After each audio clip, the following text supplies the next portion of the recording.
Olá! Hoje a gente volta para a história de Abraão para explorar o que foi, talvez, o seu teste definitivo de fé. Sabe aquele momento que redefine o que significa entregar tudo? E para entender isso, vamos mergulhar fundo no que o livro de Hebreus, lá no capítulo 11, nos conta. Olha só como o texto bíblico já nos coloca de cara com um paradoxo gigantesco. Aquele que recebeu as promessas é exatamente o mesmo que está prestes a oferecer a própria fonte dessas promessas. É uma tensão incrível, que já prepara o terreno para o conflito principal dessa história. E essa é a grande pergunta que vai guiar toda a nossa análise. O desafio de Abraão aqui não era uma provação física, sabe? Tipo, esperar anos no deserto. Não, era algo muito mais profundo. Uma prova de renúncia total que testa os limites da confiança e da entrega. Então vamos começar por aí. Vamos analisar a natureza desse comando, o conflito que Abraão precisou enfrentar dentro do próprio coração. O ponto central é exatamente este. De um lado, você tem a promessa de Deus de que Isaque seria a chave para o futuro, para as gerações de Abraão. E do outro, um comando direto, sem rodeios, para sacrificar esse mesmo filho. É aqui que mora o coração do teste. Essa aparente contradição entre o que Deus prometeu e o que Deus ordenou.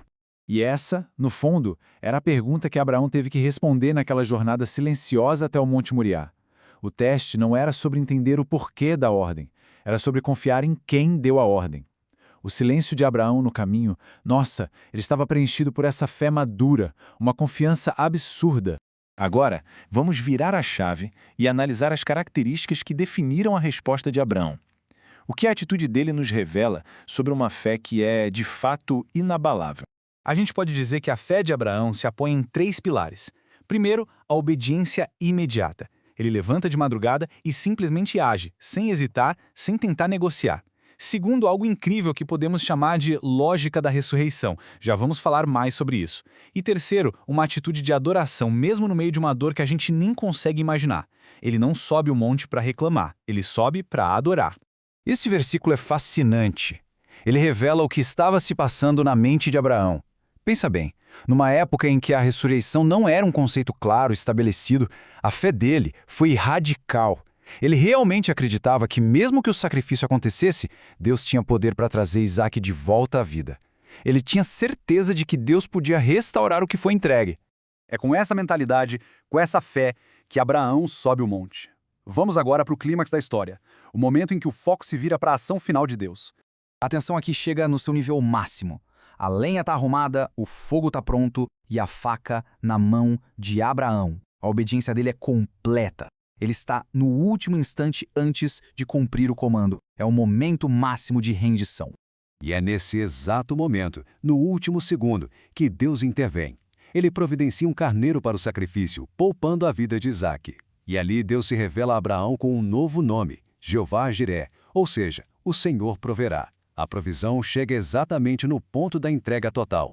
Mas ok, o que essa história tão antiga tem a ver com os nossos desafios hoje em dia? Como é que essa experiência de Abraão no altar nos ensina a lidar com as nossas próprias perdas, entregas e sacrifícios?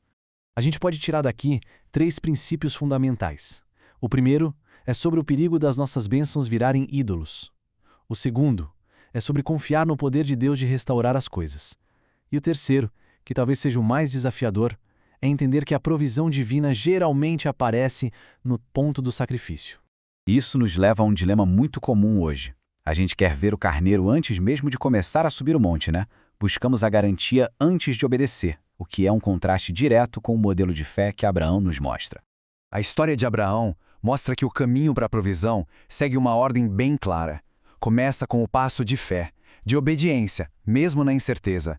Continua com o compromisso total, lá no altar da entrega. E só então, no momento exato da rendição, é que a provisão se manifesta. O socorro de Deus chega no clímax da obediência. No final das contas, a grande lição que fica é que a forma mais elevada de fé é confiar em Deus mesmo quando Ele pede aquilo que é mais precioso para a gente. É uma fé que mostra que nada, nem ninguém, pode ocupar o lugar de Deus no coração. E tudo isso nos deixa com uma reflexão final. Qual é o Isaque em nossas vidas que talvez precise ser colocado no altar?